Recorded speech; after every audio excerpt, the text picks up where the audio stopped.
여러분 반갑습니다.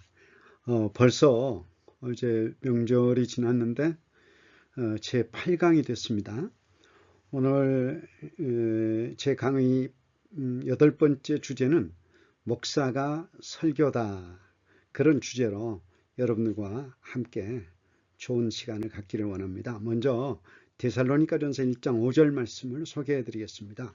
이는 우리 복음이 너희에게 말로만 이른 것이 아니라 또한 능력과 성령과 큰 확신으로 된 것임이라. 우리가 너희 가운데서 너희를 위하여 어떤 사람이 된 것은 너희가 아는 바와 같으니라.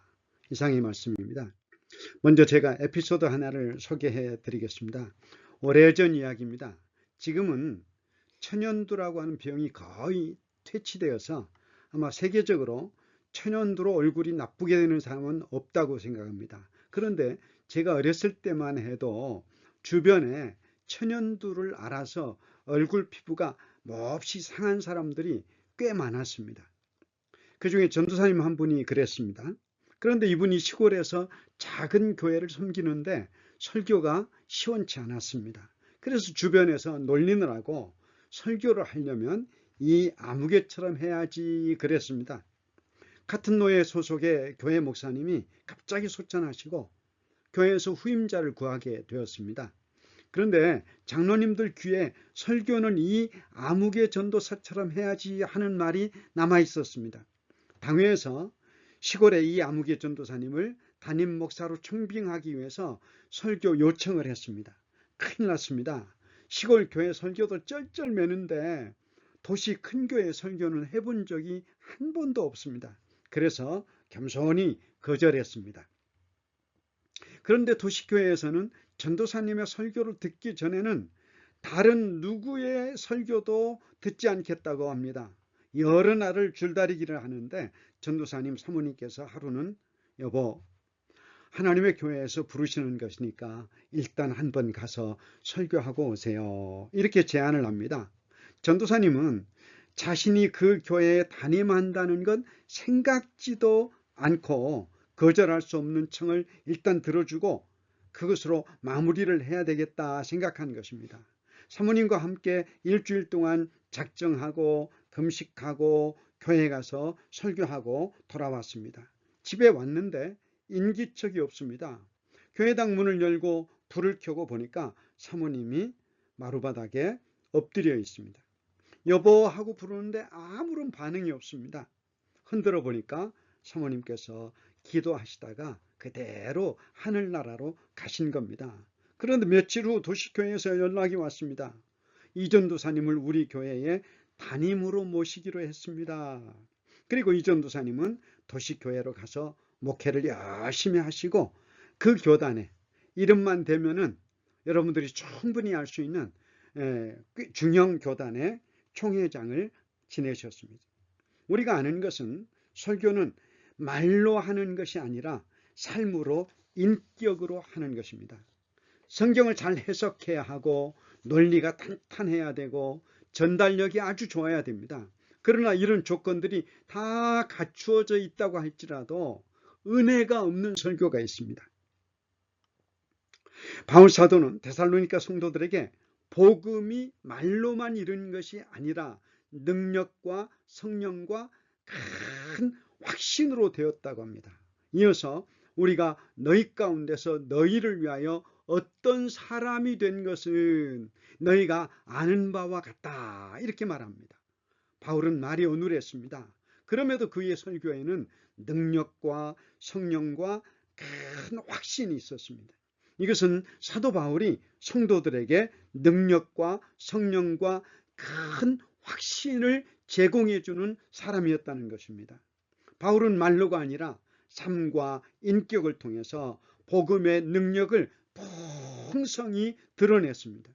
병을 고치고 귀신을 쫓아내고 불신자가 회개하고 거듭나는 능력을 나타냈습니다. 또 성령 충만하고 믿음 충만한 삶을 살았습니다. 그것을 데살로니가 교회 성도들은 다 눈으로 보았고 그래서 다 인정하고 있었습니다. 그래서 바울 자신이 곧 능력의 설교였던 것입니다. 팀 켈러라고 하는 유명한 설교가는 설교라고 하는 책에서 설교를 깊이 있게 들여다보는 하나의 길은 세 가지 텍스트라는 프레임을 통과하는 것이다, 이렇게 말합니다. 그 세 가지 텍스트는, 첫째는 성경 본문의 텍스트입니다.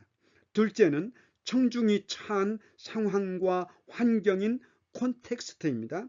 셋째는 설교자의 숨은 모습인 서브 콘텍스트라고 합니다. 그동안 우리는 성경과 청중에 대해서는 많은 관심을 기울였습니다. 신학교 때부터 그랬습니다. 그런데 가장 중요한 서브 텍스트인 설교자 자신의 인격과 영성에 대해서는 별로 신경을 쓰지 않는 그런 시대가 도래했습니다. 제가 목회를 해보니까 성도들의 눈치는 몇 단입니까? 성도들의 눈치는 100단입니다. 목사가 시간을 어떻게 쓰는지, 독서는 얼마나 하는지, 성경은 얼마나 알고, 기도는 얼마나 하는지, 어려운 성도들을 어떻게 진심으로 대하는지 다 알고 있습니다. 이런 것에서 목사가 성도들에게 인정받으면 설교는 그리 어렵지 않습니다. 저는 어릴 적 멀리서 목사님께서 걸어가는 모습만 보고도 은혜가 되던 그런 분이 있었습니다. 그런데 어떤 목사님은 제가 일부러 피하는 경우가 있습니다. 과연 어떤 목사의 설교에 은혜를 받겠습니까? 설교자의 인격에서 가장 중요한 것은 진실입니다.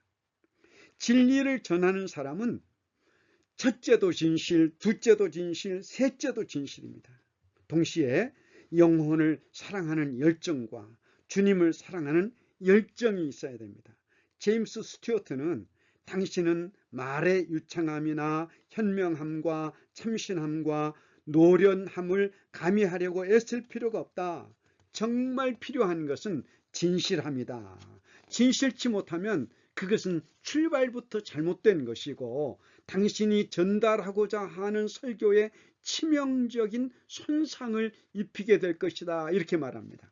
필립 브룩스라고 하는 사람은 설교란 사람에 의한, 사람들을 향한 진리의 커뮤니케이션이다. 설교는 인격을 통한 진리의 전달이다, 이렇게 말합니다.